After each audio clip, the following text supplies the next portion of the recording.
Encore une vingtaine de minutes à passer ensemble au compte de cette émission. Se dirige-t-on vers le bannissement du français comme langue officielle en Guinée? Tout porte à le croire. Oui, on l'a dit à l'entame de cette émission. Et pour cause, dans les conclusions du rapport issu du dialogue inclusif interguinéen, une des résolutions qui sera soumise au Conseil national de transition pour adoption recommande que le français soit banni comme langue officielle du pays en lieu et place de la langue officielle. La langue de Molière sera désormais strictement confinée au rôle de langue de travail. Et si cette recommandation est adoptée, l'État guinéen aura l'obligation d'assurer la promotion des langues nationales. On en parle ce matin avec Agui Bousso, membre de l'association guinéenne pour la promotion de la langue et de l'écriture nationale. Il est notre invité exceptionnel dans cette rubrique, le Art Talk. Bonjour, Missoso, bienvenue. Bonjour. Mamadou Abaldé pour la toute première question. Alors, M. So, jusque-là, nous n'avons pas une disposition constitutionnelle dans nos textes de loi qui faisait obligation au pouvoir, au régime en place pour faire la promotion de nos langues nationales.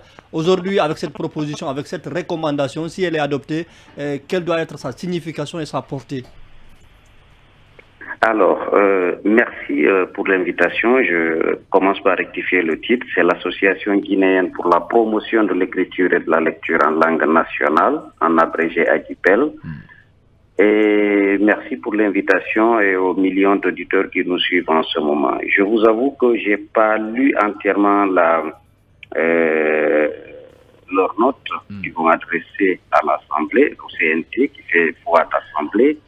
Mais ce qui est certain, entendre dans les médias, surtout ce que vous venez d'annoncer, c'est déjà une bonne nouvelle pour nous promoteurs des langues nationales. Bonne nouvelle dans la mesure où ça a toujours été notre combat, sauf qu'il est pris à moitié. C'est un demi-pas qui est fait. On n'a pas fait complètement le pas. Parce que l'objectif de nos promoteurs des langues nationales aujourd'hui, c'est d'arrêter d'enseigner et d'officialiser une langue étrangère. Au fait, nous avons des langues chez nous. Nous nous sommes toujours battus pour la promotion de ces langues et pour l'utilisation de ces langues à tous les niveaux.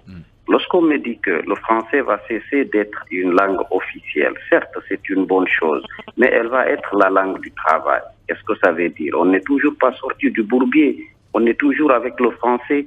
Je n'ai rien de contre le français, mais j'aurais bien aimé que ce soit nos langues, les langues guinéennes, je veux dire, qui soient des langues officielles et des langues de travail en fonction du milieu du travailleur ou en fonction du milieu de l'apprenant lorsque je parle d'éducation. Mais lorsqu'on dit qu'on les met de côté et le français continue à être la langue du travail, c'est ce qui s'est passé sous la Première République. Ça n'a rien changé. On a fait la promotion des langues, on les a enseignées à l'école, mais la langue du travail restait le français. Ça n'a pas fait d'impact sur la vie administrative du pays.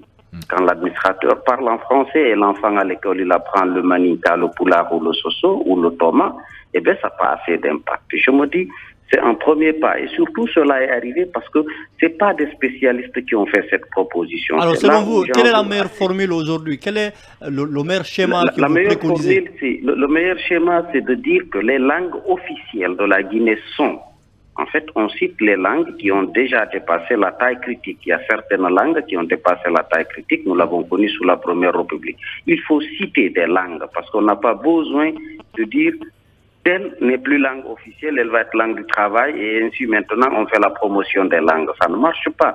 C'est pas des professionnels qui ont fait. On a mis de côté l'URLA, la Direction nationale de l'alphabétisation, l'université de Symphonie avec sa faculté de lettres et sciences du langage, les associations de promoteurs de langue pour parler de langue. Je me dis qu'ils se sont trompés. C'est pas à eux de faire cette proposition. Je suis content quand ils le font, mais c'est pas bien fait. Je suis désolé de le dire. J'ai pas entièrement lu, mais le peu d'informations que j'ai des médias, ce qui a pu chuter, c'est que c'est pas bien fait. On va se débarrasser de tout ce que nous appelons langue étrangère pour aller dans nos langues. Nos langues sont porteuses de sciences, de techniques et de technologies. Bien, une dernière question. Alors, M. So, plusieurs, en tout cas, la Guinée regorge plusieurs ethnies avec une certaine diversité. Comment faire pour harmoniser tout cela dans le cadre, bien évidemment, de et la choisir une seule langue nationale. Voilà, parce que là, le problème, quand même, peut se poser. On n'a pas besoin de choisir une seule langue. C'est là où vous vous trompez depuis le départ. Vous partez sur le calque du français, qui a tué ces langues au profit du français qui est devenu le français. On n'a pas besoin de choisir une seule langue. On est une nation multilingue. On doit assumer ce que nous sommes. Ce n'est pas parce que moi je suis Paul, je vais écouter mon cœur et dire je vais choisir le pulaar.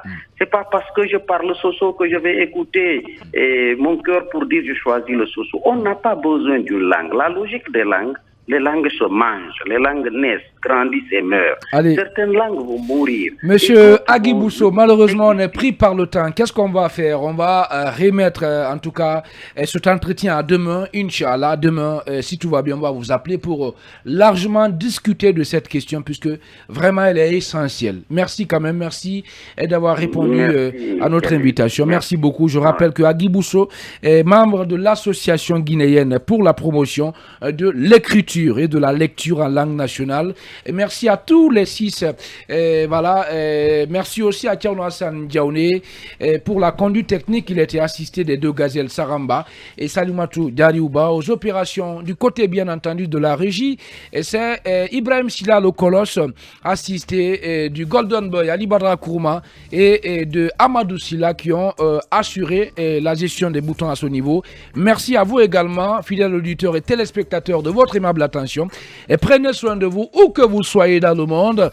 Et restez sur Film Guinée. On se retrouve, Inch'Allah, demain pour un autre numéro du supplément. Ensemble, restons concentrés.